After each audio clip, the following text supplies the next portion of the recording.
Hello mga guys, it's me again Tigreal TV, welcome na naman sa aking new videos. Dito guys gamit ko naman Alucard Jungler. Siya nga pala mga guys, kung hindi pa kayo naka-follow sa akin ay follow nyo na page ko para makita nyo mga new videos and old videos ko. I'll cleanse this land. Nag-red buff muna pala ako dito mga guys. Tapos saka ko sinunod itong farm na bato. Let me show you the art of kill. After ko nga pala sa farm na bato, dumiretso naman ako agad sa mini farm kasi walang pumapansin. Nakuha ko na nga itong mini farm at sinunod ko naman itong si Lunox. Ay kalaban pala yun, kala ko sa farm lang. Gunggong! Barinig kita sa mukha eh! Parang harang kasi sa dadaanan ko yung Lunex sa kala ko tuloy farm siya. Kinuha ko na din pala blue buff ko para maka level 4 na ko. At sinunod ko na din tong butiki na to. Demons. Level 4 na nga tayo dito kaya pupuntahan ulit natin si Lunex. At napatay ko nga si Lunex dito, hahabulin ko pa nga sana si Bonding dito kaso ang bilis lumakad kaya hindi ko na hinabol.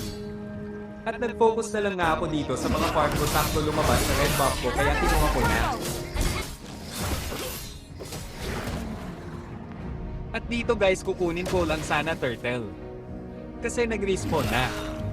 Kaya lang mukhang siniswerte at mabibigyan pa ng heal at ita ko Lunex sa Gasayon, inuna ko muna tong Gasayon saka ko sinunod si Lunox. Akala ko makaka-triple kill pa ako dito kaso pinanood lang ako ng kadita. Dapat sa sinihan ka nanood kadita, napatay patuloy ako. Pero okay lang, babawi na lang ako. Nakita ko Lunex kaya pinauwi ko agad.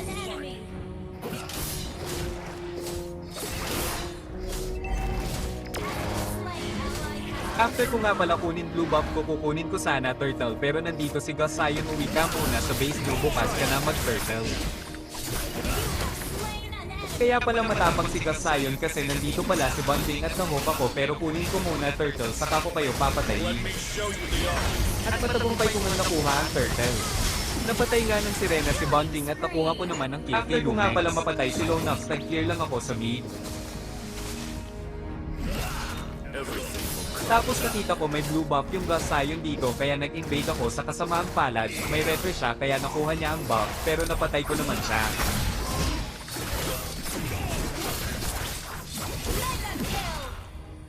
After ko patayin si Gasayon, dumiretso na agad ako sa red buff ko para mabilis maka-item. At kinuha ko na din ang blue buff ko baka mag-invade pa si Gasayon. Kung makuha blue buff ko dito, nag-set yung Magic Hero at nahuli niya si Bonding at Lunex, makakaganti na din ako sa'yo Bonding. Akala ng Lunex makakatakas siya pero panaginip mo lang yun. At naka-double kill pa nga tayo dito at meron pang pa-blue buff.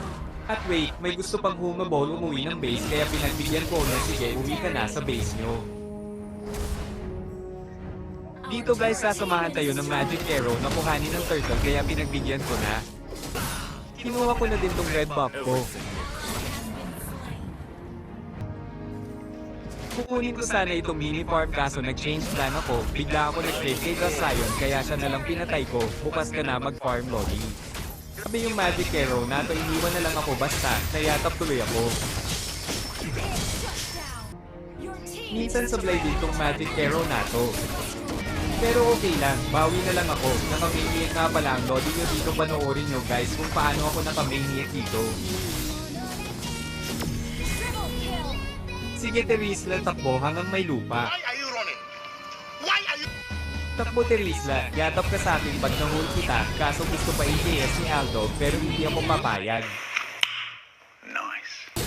Nag-blue buff lang ako mga guys, then pumunta na ako sa EXP lane kaso nandito pala yung Nathan kaya pinauwi ko muna sa base nila.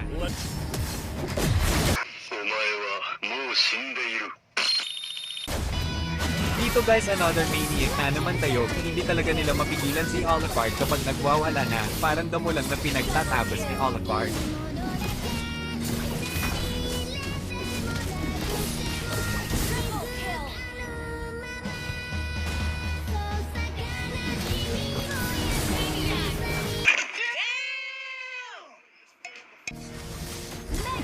Dito guys, Peter yung Nathan bigla-bigla na lang nawawala, report ka sa akin mamaya. Dito guys, another maniac na naman tayo, pero nabigyan din tayo dyan kaya inend na ng pampiko kasi wipeout walang mag-delete. Sana all.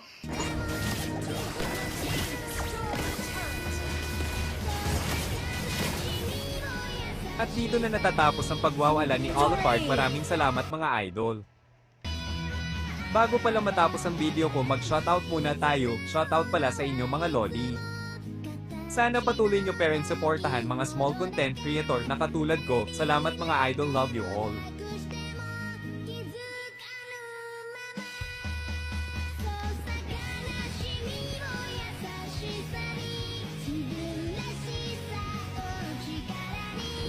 So, ilalike natin itong mga kalawan natin.